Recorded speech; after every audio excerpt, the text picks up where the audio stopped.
Hi, y'all. Good morning. We're starting on chapter 13, and today we will read chapters 13 and 14. All right, chapter 13, Heading Home. Late March through July 1806. Seaman splashed into the Columbia River and swam hard. Moving upstream against the strong current was exhausting. When he reached the bank, he hopped out and shook the chilly water off his coat. Coulter called him from one of the canoes. "Here, Seaman, come ride with us." Seaman leaped into the water and caught up with Coulter's canoe.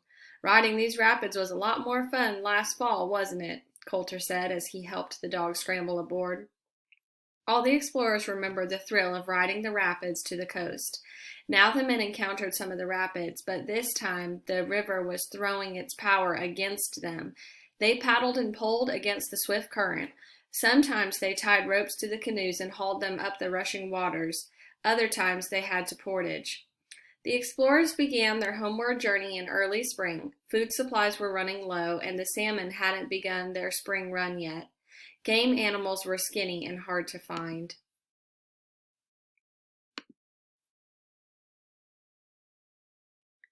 When they left behind the coastal climate, the explorers saw a countryside awakening from a winter's snowy grip. Tiny buds sprouted from the tips of the tree limbs. Pale green shoots pushed through the damp soil. The Indians in the Chinook villages were as lean as the game. As the explorers struggled against the Columbia's current, the Chinooks surrounded them. They visited the explorers' camps at night. The explorers were glad to trade with the villagers for meat and roots, but the villagers charged high prices for their food. When the explorers had traveled past these same Chinook villages on the way to the coast, they had resented the high prices these Indians had charged. Now the food was scarce and the Indians' prices were even higher. The explorers recalled something else about the Chinooks. These Indians had stolen from them. Since the explorers were traveling more slowly now, moving upstream, the Indians had more chances to steal. They took the expedition's iron tools, spoons, food, and even clothing. The thefts became major issues. On April 8th, Seaman's barking alerted the guard to a stranger sneaking into camp. The guard threatened the thief with his gun. When the Indian wouldn't leave, the guard whipped him with a switch. Although the captains urged the men to control their tempers, they shared the men's frustration. "These Chinooks are constantly hanging about us," Lewis complained one evening. "As soon as we turn our backs, they steal anything they can grab.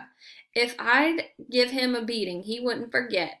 The rascal would think twice the next time his fingers got sticky."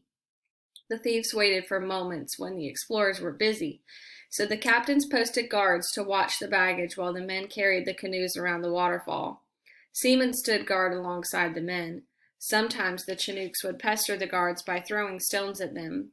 Seaman ran up the bank, barking at the stone throwers, but the guards called him back. They needed to keep every eye on the baggage in this country of thieves. On the evening of April 11th, Seaman was running through the woods near camp when the three Chinook Indians called him and held out a chunk of dried salmon. Seaman bounded over and sat down, his tail wagging eagerly. The Indians gave him some fish and stroked his fur. Then they began walking briskly through the trees. As they walked, they broke off little pieces of dried fish and fed them to Seaman. When they were a few hundred yards away from camp, the Indians stopped. One leaned over and stroked the dog's head. Suddenly, another Indian wrapped a piece of rope around Seaman's muzzle and pulled it so tight that the dog could not bark or bite. At the same time, the third Chinook threw a long rope around Seaman's neck. As soon as Seaman was tied up, the thieves hurried through the woods, pulling the dog behind them. Seaman jerked his head from side to side to free himself, but the Indians yanked hard on the rope, choking him. While Seaman stiffed his legs and refused to walk, the Indians dragged him along. The harder Seaman struggled, the tighter the ropes around his neck became. Seaman was terrified. Although he had been around people all his life, they had never been handled so cruelly. An Indian trader was leaving the explorers' camp and saw the ambush. He ran back to camp with the news. Lewis exploded. He immediately sent Coulter and the 2 other men after the thieves. "If they don't surrender Seaman at once, fire on them," he ordered. "This is the last straw. I bet those thieving rascals plan to butcher Seaman for meat." Then the men grabbed their weapons and ran out of camp. They quickly caught up with the thieves. As soon as the Chinooks realized that they were being chased, they dropped the ropes and ran off. While two of the men ran after the Indians, Coulter dropped to his knees and pulled the ropes off Seaman's neck, and the muzzle Seaman licked Coulter's face and then dashed off after the men. I'll let y'all see the picture real quick. That makes me sad. "Come back," Coulter called. Seaman turned and ran to Coulter. The other men stopped and wheeled around. "Let's get back to camp with Seaman," Coulter said. "There's no telling how many of these scoundrels are looking around here waiting for a chance to grab our dog."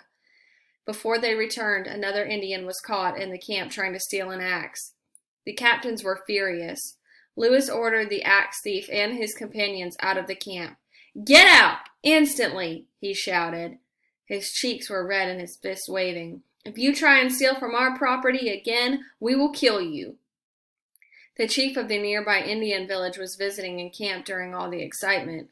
Using whatever signs they could, the captains and the chief tried to talk it out. The chief blamed the stealing on a few bad men. The captains tried to explain their anger without insulting the chief. This topic was like a dry kindling.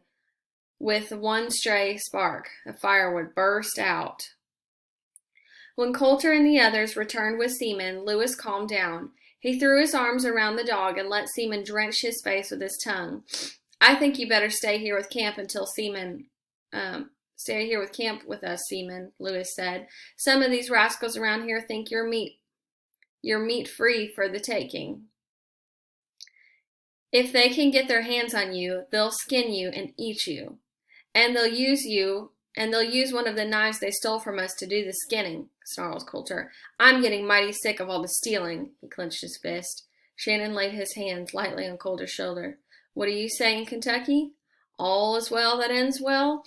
You were able to get Seaman back without any injuries. Leave it at that, my friend." "Yes, like my pappy used to tell you, always told me," York added. "You keep the food hot, but the temper's cool, or else you'll eat trouble for your dinner." The stealing continued, and the captains were past patience and desperate to get past the land of thieves.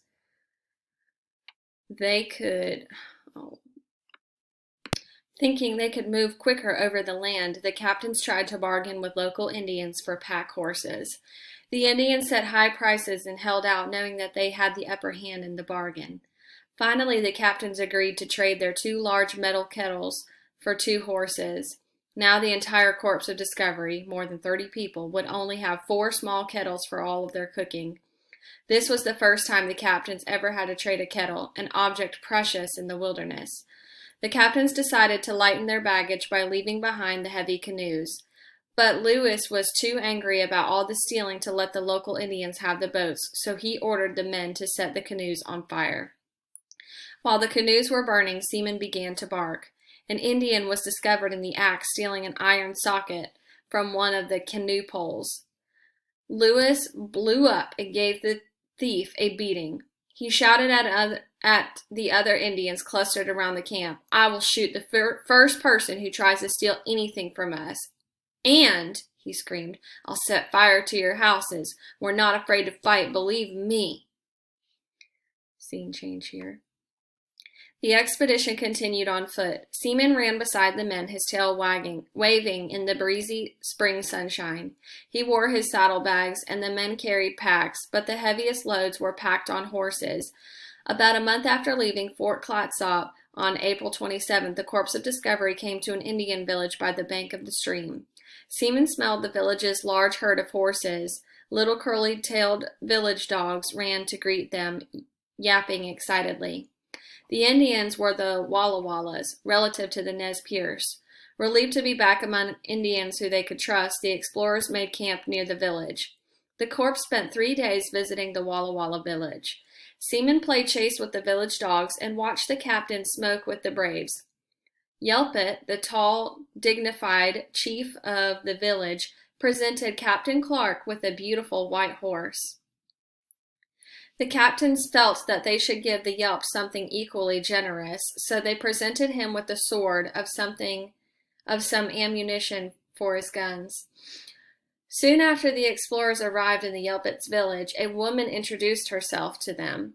She was a Shoshone, and she could speak with Sacagawea. Seaman sat near the two Indian women as they chatted happily. Sacagawea took Pomp, now 14 months old, out of the cradle board so that he could play on the ground. Pomp had just learned to walk. He pulled himself up, grabbing onto Seaman's neck fur. Then he steadied himself by keeping one chubby hand on Seaman's fur as he trotted along. The captains asked both women to translate when they met with Chief Yelp. During one of their meetings, the chief described a shortcut to the western end of the Lolo Trail that would cut out about 80 miles of travel for the explorers' journey. One night, the Walla Wallas threw a huge party for the corpse of Discovery. More than 100 Yakimas came from a nearby village to see the white men. Altogether, more than 300 people, the explorers, the Yelp villagers, and the visiting Yakimas, enjoyed the celebration. Kuzak got out his fiddle, and the Indians formed a large ring around the explorers, who sang and danced to the lively music. York performed his jig for the Indians, smiles and cheers. Excited by the attention, York patted his chest, and Seaman raised him to his hind legs and his front paws on York's shoulders. York took the dog's front paws and began to dance, but after slobbering in York's face with his tongue, Seaman wiggled away. John Coulter, who usually kept quiet around strangers, leaped around the circle doing an acrobatic dance that made the explorers as well as the Indians cheer and clap. Even little Pomp became one of the entertainers. Captain Clark placed the baby's feet on his own and danced him around the circle. Pomp squealed with delight, and Sacagawea smiled proudly to see her child honored by one of the captains in front of all these people. The Indians began to sing, moving their feet in place around the edge of the circle. Gradually, some of them moved inside of the ring and danced with the larger, looser movements. They grinned and giggled when some of the explorers tried to imitate their dance steps. The men of the corps thoroughly enjoyed their celebration. On April 30th, the explorers waved goodbye to the Walla Walla villagers, following the shortcut described by Chief Yelp. They cut across a bend in the Snake River. The explorers had been hiking for 2 days when Seaman darted through the trees, barking a greeting. The men stopped to see who was coming. Some Walla Walla braves were trying to catch up. They were holding a steel trap that had accidentally left behind in their village. The captains were astonished. None of the explorers had missed the trap. Clark shook the young men's hand and thanked them. "What a contrast, William," Lewis exclaimed. "Those Walla Walla Indians are hospitable, sincere, and honest, but the Chinooks pestered our men, lied, and stole from our camp." Clark nodded thoughtfully. The Chinooks and the Walla Wallas are both different Indians of the West, yet everything about those two tribes is different. Their language, their houses, their values. He smiled. "It's remarkable, Meriwether. These two tribes are as different from each other as our dog Seaman is different from a wolf." Bidding a farewell to the Walla Walla braves, they proceeded on. A few days later, on May 3rd, Seaman dashed into the underbrush again. He returned shortly with a band of Indians dressed in familiar clothing. They were Nez Perce. The explorers were delighted to see their old friends and followed them to a nearby village. The expedition's supplies were running low, and the men were eager to purchase food. The Nez Perce food stocks were also running low, and they were reluctant to sell what they had. Luckily, Captain Clark had entered a reputation as a doctor when the explorers were living in this tribe last fall. At that time, an old man had shown Clark his sore leg. Clark had rubbed some lotion into it, and the old man regained his ability to walk after the treatment. As a result, word of Clark's amazing medical skills had spread throughout the Nez Perce villages. The Indians were so eager for the service of a doctor, Clark, that they were willing to offer some of their precious food as payment. And I'm going to stop right here on the second paragraph for the next video, guys. See you in a little bit.